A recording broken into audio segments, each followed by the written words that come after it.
அஸ்ஸலாமு அலைக்கும் வரஹ்மத்துல்லாஹி வபரகாத்துஹு.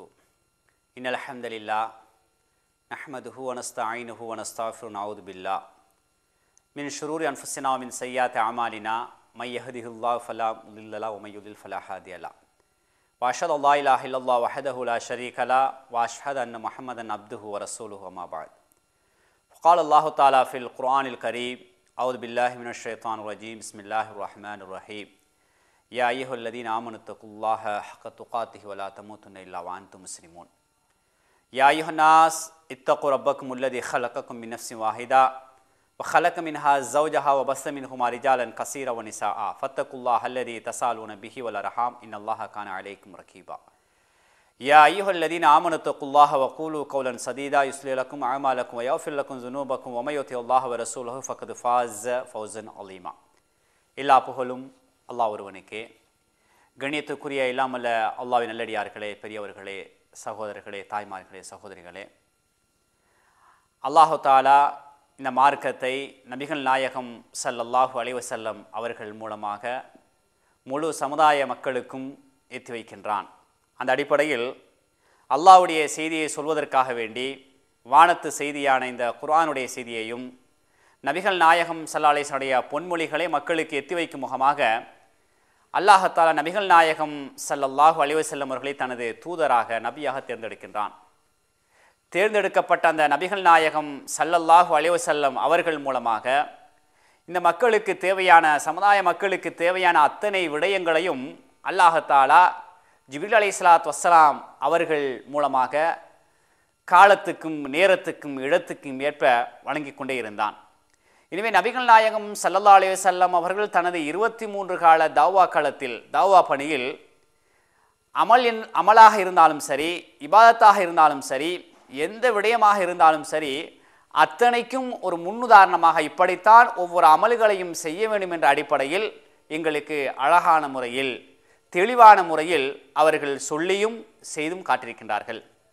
இதனால்தான் அல்லாஹ் தஆலா குர்ஆனில் லக்கது கானலக்கும் ஃபீ ரசூலில்லாஹி உஸ்வத்துன் ஹசனா, அந்த தூதரிடத்தில் அழகிய முன்மாதிரி இருக்கின்றது, அந்த தூதரை நீங்கள் பின்பற்றுங்கள் என்ற அடிப்படையில் அல்லாஹ் தஆலா சொல்லி காட்டுகின்றான். எந்த துறைக்கு வேண்டுமானாலும் அல்லாஹ்வுடைய தூதருடைய பெட்டகத்தை, ஹதீஸ் கிரந்தங்களை, நபி மொழிகளை நாங்கள் படித்து பார்ப்போம் என்று சொன்னால் நிச்சயமாக அதில் ஒரு தீர்வை, தெளிவை நாங்கள் பெற்றுக்கொள்ளலாம்.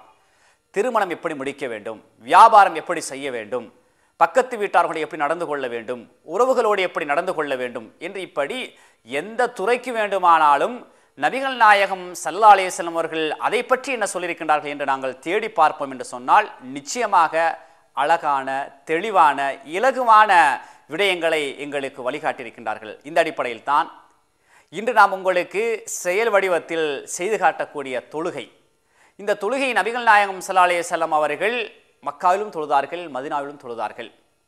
ஆகவே அவர்கள் உயிரோடு இருக்கும் காலத்தில் தனது சக தோழர்களுக்கு, நண்பர்களுக்கு, சஹாபாக்களுக்கு இமாமாக இருந்து தொழ வைத்தார்கள். தொழ வைத்து விட்டு என்ன சொன்னார்கள் ஒரு கட்டத்தில், பாருங்கள் அல்லாஹ்வுடைய தூதர் அவர்கள் எந்த அளவுக்கு இந்த தொழுகையுடைய விடயத்தில் நாங்கள் நுணுக்கமாகவும் பேணுதலாகவும் இருக்கும் என்பதற்காக வேண்டி ஒரு முறை மெம்பருக்கு மேலாக ஏறுகின்றார்கள். ஏறி சொல்லுகின்றார்கள், சல்லு கமா ரஅய்துமூனி உஸல்லி. இதுதான் கவனிக்க வேண்டிய ஒரு முக்கியமான ஹதீஸ். மக்களே, அடியார்களே, என்னை எப்படி தொழ கண்டீர்களோ அப்படி நீங்களும் தொழுவுங்கள். சல்லு கமா ரஅய்துமூனி, என்னை எவ்வாறு நீங்கள் பார்த்தீர்களோ அவ்வாறு நீங்கள் தொழுவுங்கள் என்ற செய்தியை ஒரு கட்டளையாக எங்களுக்கு நபிகள் சொல்கிறார் என்று சொன்னால், அன்புக்குரிய பெரியவர்களே, தாய்மார்களே, சகோதரிகளே, நாங்கள் அல்லாஹ்வை ஏற்றுக்கொண்டிருக்கின்றோம், அல்லாஹ்வுடைய தூதரை ஏற்றுக்கொண்டிருக்கின்றோம், அல்லாஹ் சொல்லக்கூடிய ஒவ்வொன்றையும் நாங்கள் வாழ்க்கையை நடைமுறைப்படுத்துவோம் என்று ஏற்றுக்கொண்டிருக்கின்றோம், நபி அவர்கள் காட்டித்தந்த வழிமுறைகளை உள்ளத்தில் ஏற்று வாழ்க்கையை நடைமுறைப்படுத்துவோம் என்று சொல்லி காட்டிக் கொண்டிருக்கின்றோம், ஏற்றுக்கொண்டிருக்கின்றோம். அந்த அடிப்படையில் தீன் என்பது அல்லாஹ்வுடைய கட்டளை, நபி அவருடைய வாழ்க்கை வழிமுறை என்பதை எல்லோரும் ஏற்றுக்கொண்டிருக்கின்றோம். அந்த அடிப்படையில் தீன் என்பது அல்லாஹ்வுடைய கட்டளை என்று சொன்னால் குர்ஆன், நபியுடைய வாழ்க்கை வழிமுறை என்று சொன்னால் ஹதீஸ். எனவே இந்த குர்ஆனும் ஹதீஸும் நமது வாழ்க்கைக்கு வர வேண்டும் என்று சொன்னால் அதில் என்ன இருக்கின்றது என்பதை நாங்கள் முதலில் படிக்க வேண்டும், பார்க்க வேண்டும். அதை படித்து பார்த்து விளங்கினால்தான் இதை இப்படித்தான் அல்லாஹ் தஆலா சொல்கின்றான், இப்படித்தான் செய்ய சொல்கின்றான், நபியவர்கள் இப்படித்தான் வழிகாட்டுகின்றார்கள் என்ற விடயத்தை நாங்கள் தெளிவாக விளங்கிக் கொள்ளலாம். எனவே அன்புக்குரிய சகோதரர்களே, அந்த அடிப்படையில் நாங்கள் பார்க்கலாம், நபியருடைய தலைமுடி எப்படி இருந்தது ஹதீஸில் பார்க்கின்றோமா இல்லையா? பயான்களில் பேசப்படுகின்றதா இல்லையா? நபி அவர்களுடைய நெற்றி எப்படி இருந்தது, அவருடைய மூக்கு எப்படி இருந்தது, அவருடைய கன்னங்கள் எப்படி இருந்தது, அவருடைய உதடு எப்படி இருந்தது, பற்கள் எப்படி இருந்தது, சிரித்தால் எப்படி சிரிப்பார்கள், அவருடைய கழுத்து எப்படி இருந்தது, அவருடைய நெஞ்சு பகுதி எப்படி இருந்தது, இப்படியெல்லாம் ஒவ்வொன்றாக ஹதீஸை நாங்கள் படிக்கின்றோம். இந்த ஹதீஸெல்லாம் எங்களுக்கு விளங்குகின்றதா இல்லையா? சொன்னால் புரிகின்றதா இல்லையா? அதை நாங்கள் ஏற்றுக்கொள்கின்றோமா இல்லையா? நபி ஸல்லல்லாஹு அலைஹி வஸல்லம் அவர்கள் இப்படித்தான் உறங்கினார்கள், ஹதீஸை படிக்கின்றோமா இல்லையா? இப்படித்தான் உறங்க சொன்னார்கள், உறங்குகின்றோமா இல்லையா? நபி ஸல்லல்லாஹு அலைஹி வஸல்லம் அவர்கள் இப்படித்தான் சாப்பிட்டார்கள், நாமும் சாப்பிடுகின்றோமா இல்லையா? இப்படித்தான் சாப்பிட சொன்னார்கள் என்ற செய்தியை படிக்கின்றோம், அப்படி சாப்பிடுகின்றோமா இல்லையா? இப்படி ஒவ்வொன்றையும் நீங்கள் எடுத்து பாருங்கள். நான் எவ்வாறு ஹஜ் செய்தேனோ அவ்வாறு நீங்கள் செய்யுங்கள். ஹதீஸை படிக்கின்றோமா இல்லையா? அந்த அடிப்படை நாங்கள் ஹஜ் செய்கின்றோமா இல்லையா? அந்த வரிசையில் தான் நபி அவர்கள் ஒரு முக்கியமான ஒரு செய்தியை சொல்லுகின்றார்கள். என்னை எவ்வாறு நீங்கள் தொழ கண்டீர்களோ அவ்வாறு தொழுவுங்கள். எனவே நபிகள் நாயகம் ஸல்லல்லாஹு அலைஹி வஸல்லம் அவர்கள் அல்லாஹு அக்பர் என்று தக்பீர் தஹரீமா தொழுகைக்காக வேண்டி ஆரம்ப தக்பீர் சொன்னதிலிருந்து அஸ்ஸலாமு அலைக்கும் வரஹ்மத்துல்லாஹி வபரகாத்துஹு என்று சொல்லுகின்ற வரை அவருடைய ஒவ்வொரு அசைவுகள் எப்படி இருந்தது என்பதைத்தான் இன்று நாம் உங்களுக்கு செயல் வடிவத்தில் சொல்லி காட்ட இருக்கின்றோம். அன்புக்குரியவர்களே, இதை பொறுத்தவரை சில நேரங்களில் நீங்கள் பரம்பரையாக ஹதீஸுக்கு சில குறிப்பிட்ட ஹதீஸ்களுக்கு மாற்றமாக நாங்கள் நீங்கள் செய்து வரலாம். இருந்தாலும் ஹதீஸ் உங்களுக்கு தெளிவாக்கப்பட்டு விட்டால், இதுதான் நபி அவர்கள் செய்தார்கள் என்பது தெளிவாக்கப்பட்டு விட்டால் அதை அப்படி நாங்கள் வாழ்க்கை நடைமுறைப்படுத்த வேண்டும். குறிப்பாக பாருங்கள், நபிகள் நாயகம் ஸல்லல்லாஹு அலைஹி வஸல்லம் பற்றி அல்லாஹ் தஆலா சொல்லக்கூடிய நேரத்தில் குல் நபி, அந்த மக்களுக்கு நீங்கள் சொல்லுங்கள், இன் குன்தும் துஹிப்பூனல்லாஹ, அல்லாஹ்வை நேசிக்கக்கூடியவர்களாக அந்த மக்கள் இருப்பார்கள் என்று சொன்னால் ஃபத்தபிஊனி, என்னை நீங்கள் பின்பற்றுங்கள் என்று அந்த மக்களுக்கு நீங்கள் சொல்லுங்கள். அல்லாஹ் என்ன சொல்ல வருகின்றான்? நபி அவர்களை பின்பற்றுவதில் தான் அல்லாஹ்வுடைய நேசம் இருக்கின்றது.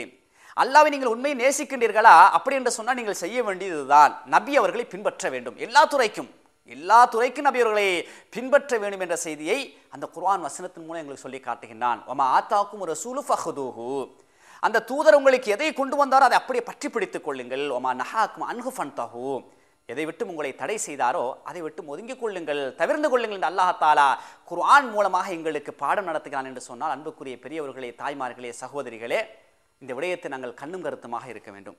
எனவே வமா அலைனா இல்லல் பலாகுல் முபீன், எத்தி வைப்பது எங்கள் மீது கடமை என்று அல்லாஹ் தஆலா குர்ஆன் மூலமாக சொல்லி காட்டுகிறான் அல்லவா? அந்த அடிப்படையில் நபி அவர்கள் எப்படி தொழுதார்கள் என்ற செய்தியை இப்பொழுது நாங்கள் உங்களுக்கு எத்தி வைக்கப் போகின்றோம். நீங்கள் விரும்பினால் நபி அவர்களை உண்மையில் நேசிக்கக்கூடிய மக்களாக இருப்பீர்கள் என்று சொன்னால், உண்மையில் நபி அவர்களை புகழக்கூடிய மக்களாக இருப்பீர்கள் என்று சொன்னால், உண்மையில் நபி அவர்களை ஏற்றுக்கொண்டு அவர்கள் தான் எங்களுக்கு உயிர் மூச்சு, உயிர் நாடி என்று நீங்கள் சொல்வீர்கள் என்று சொன்னால், நபி அவர்கள் எப்படி தொழுதார்கள் என்பதை நாங்கள் ஹதீஸ்களில் தெளிவாக பதியப்பட்டிருக்கின்றது. அதை படித்து அப்படியே வாழ்க்கை நடைமுறைப்படுத்த வேண்டும். நாங்கள் தொழுகை நிறைய பிழைகளை செய்கின்றோம். உதாரணமாக பாருங்கள், இன்று அதிகமாக இமாம் அபு ஹனீஃபா ரஹ்மத்துல்லாஹி அலைஹி, அதேபோல் இமாம் மாலிக் ரஹ்மத்துல்லாஹி அலைஹி, அதேபோல் இமாம் ஷாஃபி ரஹ்மத்துல்லாஹி அலைஹி, அதேபோல் இமாம் அஹ்மது பின் ஹம்பல் ரஹ்மத்துல்லாஹி அலைஹி, இவர்கள் இன்று 4 பகுதிகளாக 4 மதுஹபுகளாக பிரிக்கப்பட்டிருந்தாலும் கூட இவர்கள் ஒவ்வொரு இமாமுக்கும், உதாரணமாக அபு ஹனீஃபா ரஹ்மத்துல்லாஹி அலைஹி அவர்களுக்கு எல்லா ஹதீஸும், நபி அவர்கள் சொன்ன எல்லா ஹதீஸும் கிடைக்கவில்லை. அதே போன்று ஒவ்வொரு இமாம்களுக்கு நபி அவர்கள் சொன்ன எல்லா செய்தியும் கிடைக்கவில்லை. அவர்களுக்கு கிடைத்த செய்தியை வைத்து என்ன செய்திருக்கின்றார்கள்? மார்க்கத்தை, சட்டத்தை ஏற்றிவிட்டு இதா சஹல் ஹதீஸு ஃபஹு மதுஹபி, ஹதீஸ் சரியாக இருந்தால் அதுதான் ஏண்ட மதுஹபு, எனது வழிமுறை என்ற செய்தியை ஒவ்வொரு இமாமும் சொல்லியிருக்கின்றார்கள். உதாரணமாக பாருங்கள், உதாரணத்துக்கு நான் சொல்லி காட்டினேன் என்று சொன்னால், ஒரு தனியாக ஒரு சீடி நாங்கள் தயார் பண்ணி கொண்டிருக்கின்றோம். நபி ஸல்லல்லாஹு அலைஹி வஸல்லம் ஹதீஸும் இமாம்களுடைய சட்டத்திட்டம் என்ற அடிப்படையை நாங்கள் வகுத்து கொண்டு வருகின்றோம்.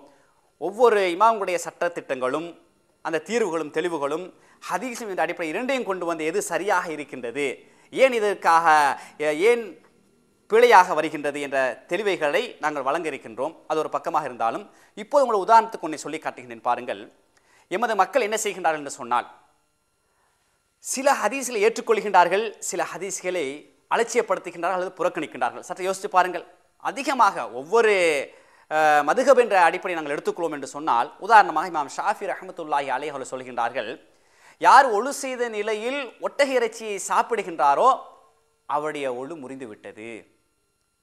யார் ஒட்டகை இறைச்சியை ஒழு செய்த நிலையில் சாப்பிடுகின்றாரோ அவருடைய ஒழு முறியவில்லை என்று இமாம் ஷாஃபி ரஹ்மத்துல்லாஹி அலைஹி அவர்கள் சொல்லுகின்றார்கள். ஆனால் ரசூலுல்லாஹி ஸல்லல்லாஹு அலைஹி வஸல்லம் ஹதீஸை நாங்கள் எடுத்து பார்க்கக்கூடிய நேரத்தில் ஒரு நபித்தோழர் வந்து கேட்கின்றார், யார் ரசூலல்லாஹ், ஒரு மனிதன் ஒழு செய்த நிலையில் ஆட்டிறைச்சியை சாப்பிடுகின்றார், இப்போது இவருடைய ஒழு முறியுமா? லா, முடியாது என்று சொல்லி காட்டுகின்றார்கள். அப்படி என்றால் ஒரு மனிதர் ஒழு செய்த நிலையில் ஒட்டக இறைச்சியை சாப்பிடுகின்றார், இப்போது ஒழு முறியுமா? ஆம், ஒழு முறியும் என்று சொல்லி காட்டுகின்றார்கள். இந்த சட்டத்தை நீங்கள் சற்று யோசித்து பாருங்கள். இமாம் ஷாஃபி ரஹ்மத்துல்லாஹி அலைஹி சொல்லுகின்றார்கள், ஒழு செய்த நிலையில் ஒட்டக இறைச்சி சாப்பிட்டால் ஒழு முறியாது என்று சொல்கின்றார்கள். ரசூலுல்லாஹி ஸல்லல்லாஹு அலைஹி வஸல்லம் அவர்கள் ஒழு செய்த நிலையில் ஒட்டக இறைச்சி சாப்பிட்டால் ஒழு முறியும் என்று சொல்கின்றார்கள். இப்போது நீங்கள் ஒரு முடிவுக்கு வாருங்கள், எதை நீங்கள் எடுக்கப் போகின்றீர்கள்? அல்லாஹ்வுடைய தூதர் அவர்கள் சொன்னதை எடுக்கப் போகின்றீர்களா? இமாம் ஷாஃபி ரஹ்மத்துல்லாஹி அலைஹி அவர்கள் சொன்னதை எடுக்கப் போகின்றீர்களா? இமாம் ஷாஃபி ரஹ்மத்துல்லாஹி அலைஹி அவர்களை பொறுத்தவரை இந்த ஹதீஸ் அவர்களுக்கு கிடைக்கவில்லை.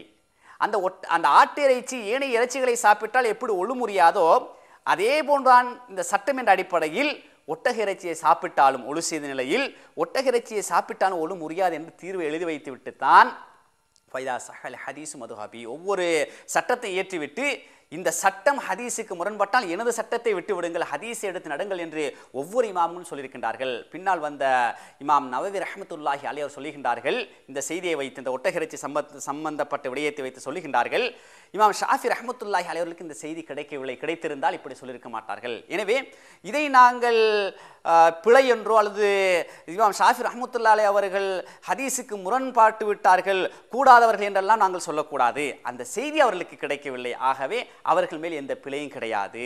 பிறகு இங்கு கிடைக்கின்றது, அடுத்தடுத்து வந்த இமாம்களுக்கு கிடைக்கின்றது. எனவே அந்த சட்டத்தை வைத்து பார்க்கக்கூடிய நேரத்தில் ஒழு செய்த நிலையில் ஒட்டக இறைச்சி சாப்பிட்டா ஒழு முறி என்று நாங்கள் விளங்கிக் கொள்கின்றோம். இந்த அடிப்படையில் தான் இமாம்கள் இமாம்கள் எல்லாம் முன்னால் வந்ததன் காரணமாக, அதாவது இமாம் அபு ஹனீஃபா ரஹ்மத்துல்லாஹி அலைஹி அவர்கள் ஹிஜ்ரி 80 பிறந்து 180 மரணிக்கின்றார்கள். இந்த காலகட்டத்தில் ஹதீஸ்கலை இமாம்கள் இருக்கவில்லை. ஏன்? இமாம் புகாரி ரஹ்மத்துல்லாஹி அலைஹி அவர்கள் ஹிஜ்ரி 194 தான் பிறக்கின்றார்கள். அப்படி என்று சொன்னால் இமாம் அபு ஹனீஃபா ரஹ்மத்துல்லாஹி அலைஹி அவர்கள் இருக்கக்கூடிய காலகட்டத்தில், அவர்கள் சட்டமேதையாக இருக்கக்கூடிய காலகட்டத்தில் இமாம் புகாரி ரஹ்மத்துல்லாஹி அலைஹி அவர்கள் இன்னும் பிறக்கவில்லை. மூன்றாவது இமாம் ஷாஃபி ரஹ்மத்துல்லாஹி அலைஹி அவர்கள் ஹிஜ்ரி 150 பிறந்து 204 மரணிக்கின்றார்கள். இமாம் ஷாஃபி ரஹ்மத்துல்லாஹி அலைஹி அவர் பிறக்கக்கூடிய நேரத்தில் இமாம் புகாரி இமாம் பிறந்திருக்கின்றார்கள், அதாவது 194 பிறக்கின்றார்கள். இமாம் ஷாஃபி ரஹ்மத்துல்லாஹி அலைஹி அவர்கள் 204 மரணிக்கக்கூடிய நேரத்தில் இமாம் புகாரி இமாமுக்கு 10 வயது, அப்போதுதான் கல்வியை தேடக்கூடிய பருவம். ஆக இந்த 3 இமாம்களும் கிட்டத்தட்ட இருக்கக்கூடிய காலகட்டத்தில் இமாம் புகாரி இமாம் இல்லை என்பதை மிக தெளிவாக நாங்கள் விளங்கிக் கொள்கின்றோம். 4வது இமாம் ஆகிய அஹ்மது இப்னு ஹம்பல் ரஹ்மத்துல்லாஹி அலைஹி அவர்கள் ஹம்பலி மதுஹப் என்று சொல்கின்றோம் அல்லவா, அந்த இமாம் அவர்கள் இருக்கக்கூடிய கட்டத்தில் இமாம் புகாரி ரஹ்மத்துல்லாஹி அலைஹி அவர்களும் இருக்கின்றார்கள். அஹ்மது இப்னு ஹம்பல் ரஹ்மத்துல்லாஹி அலைஹி அவருடைய மாணவராகவும் இருக்கின்றார்கள். ஆகவே இப்போ நாங்கள் அதுக்கு பிறகுதான் முஸ்லிம் இமாம், திர்மிதி இமாம், இப்னு மாஜா, நசாயி ஹதீஸ்களை இமாம்களாம் பின்னுக்கு வருகின்றார்கள். ஆகவே இந்த ஹதீஸ்களை இமாம் என்ன செய்கின்றார்கள்? ஒவ்வொரு ஊருக்கு போகின்றார்கள். புகாரி இமாமுடைய சரித்திரத்தை நீங்கள் படித்து பாருங்கள். ஒவ்வொரு நாட்டுக்கு போவார்கள், ஒவ்வொரு ஊருக்கு போவார்கள்.